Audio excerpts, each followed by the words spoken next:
box re-rory light kunge confection ya DJ Holly une hanzvanzi here tumatsano usandiudze zvekunyepa tustori twemangano tatekuru kule simba DJ Holly pabit remapiano tatekuru kule simba DJ Holly pabit remapiano. Greetings and more greetings to you good people. My name is DJ Holly and welcome to 2.5 Creative Studios. Chitubu che content, chitubu chisingapwi, chitubu chinonwa nemunhu wese, chitubu chakavhenekwa chikaongororwa nana mazvikokota kunzi aiwa chitubu ichi chine content iri healthy, content yakachena, yakakodzera kunge ichikonsumwa nemunhu akaita kunge iwewe. Ndosaka uri panapa muzuva ranhasi. So if it's your first time here, dzvanya subscribe button and the notification bell so that you don't miss out on any exciting content uploaded. Asi kana wanga wagara uri mugaro wepanapa dango kutenda nekuita sei nekukurumidza kubhadhara rent. Thank you very much for supporting 2.5 Creative Studios. Yes, nyaya ndiri kufambira zvamanje hanzi Auxillia Obvuta Bazi Rehurumende Oshandisa Kutengesa Machira Achiisa mari Muhomwe make. Ndachiwanawo pamukoma simba pazimu ai. Ameno tizviri kwere zvinhu zvakadai so. Mawadi chaiyo. Ndonya yacho iripo zvamanje sada kuti tizokuerengerai macomments ndoda kutsanangurirai nyaya yacho mozvionerawo mega mondiudzawo mucomment section kuti ndizvo here kana kuti ndizvo here. Adzobvuta Bazi Rehurumende Oshandisa Kutengesa Machira Achiisa mari Yacho Muhomwe make. Mukoma simba vanenge vachitoda mahwana. Saka ndisandapinda zvangu munyaya yangu iyi, ndiri kuti kana une nyaya yaunayo yauda kuti ndifambire ndibate, namba dzangu ndidzo dzidzi dzamuri kuona pascreen. Kana une business raunaro rauda kuti ndishambadze ndibate futi pasame number idzodzo. Handitika ndoita sei ndokushambadzira ende ngatisakanganwe kuti kubva musi wa24 kusvika izvo musi wa 29 June unoyu madzibaba masango mutumwa masango vanenge variko kugweru. Handitika ndoko vanenge vachibata vari baba vachiita zvinhu zvavo ikoko. Handitika saka muri kukokwa mese neuwandu hwenyu kuti aiwa ngatiwandirei kugweru. Right. Nyaya yangu iyo hanzi Auxillia Obvuta Bazi Rehurumende Orishandisa Kutengesa Machira Achiisa mari yacho Muhomwe make. Ndo nyaya yacho iyoyo iripo iyoyi zvamanje.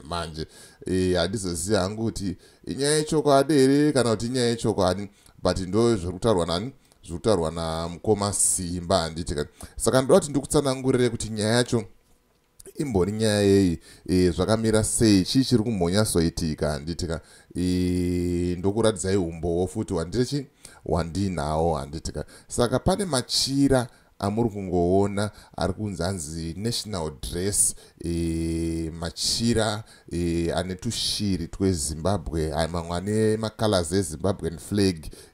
Kupedza nharo rega ndimaise apa mumaone, ndo maoutfits acho ayo amuri kuita sei amuri kuona apo. Saka machira iyayaya ndo riri kunzi the national dress renyika. Vakomana vakatorawo machira vakurowo tumabhachi vakurowo tumaoutfits twakasiyana siyana. Machira aya aimbotengeswa $9 kudhara, but ezvinezvi machira aya akupushwa at $4 per meter. Adzika hanzi maordinary machira mumashopu ari kuita $50. Mawadi. Iyi nyaya yestory yacho kana uda kuzoona the full story unoenda pazimu ai onera sei unozvionera. Handitika saka zviri kunzi hanzi mucheka chaiwo uri kuita $4 per meter, wakadzika from $9 to $4. Ende zvithu zvachi zvapachena. Handitika zviri kunzi mucheka uyu uri kuwanika kuZimbabwe Tourism Authority offices. Ukangosvika ikoko woti ndikudawo jira, wombosotwa jira rako, wakutoita sei wakutonosonesa outfit yako, watonaka zvatobho. Handitika saka pane statement razopiwa mushure mekunge vanhu vanyanyotenderedza nyaya iyi yamukoma Simba.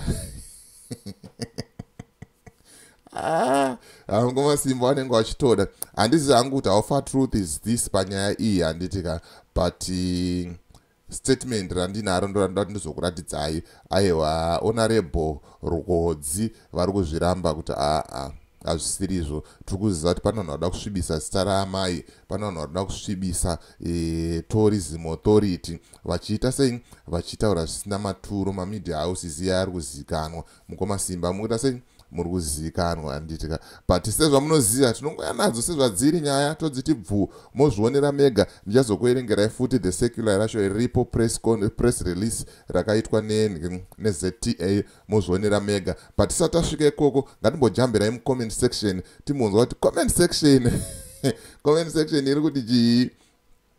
Comment section inopedza baba, inopedza. Iyo ndo link yacho iyo irapo iyo yenyaya yacho yekutaurwa namukoma Simba iyo, but rega tinzwe comment section. Zviri kunzi nemumwe uyo, nyika hanzi nyika yevene ungaidiko. Hanzi nyika yevene ungaidi, nyika inovakwa nevene vayo, but nyika yevene ungaidi.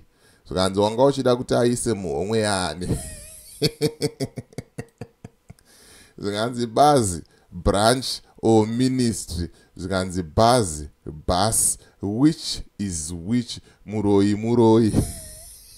Hatizoziva kuti ari kutaura kuti muroi ndiani zvake. Zvikanzi it's part of life, inguva yavo. Vanhu vane mafungiro akasiyana, vanhu vane maonero akasiyana. Saka zvinozongosiyana kuti munhu ari kufungei, munhu ari kuona sei, ari kuzvionawo sei.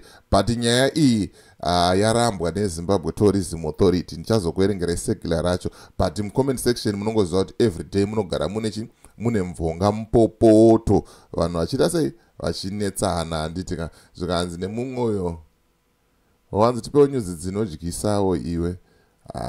Mawana hanzi headline yacho kiki zvakaoma, animal farm chaiyo. Zvikanzi aikaka. Aiwa, mucomment section mune moto baba, munenge muchibvira. Zvikanzi nemumwe uyo, nonsense, leave our mother alone. She's the brand ambassador of tourism and brains behind the fashion code, the national dress, respect. Ndizvo chaizvo zviri kutaurwa neuyo.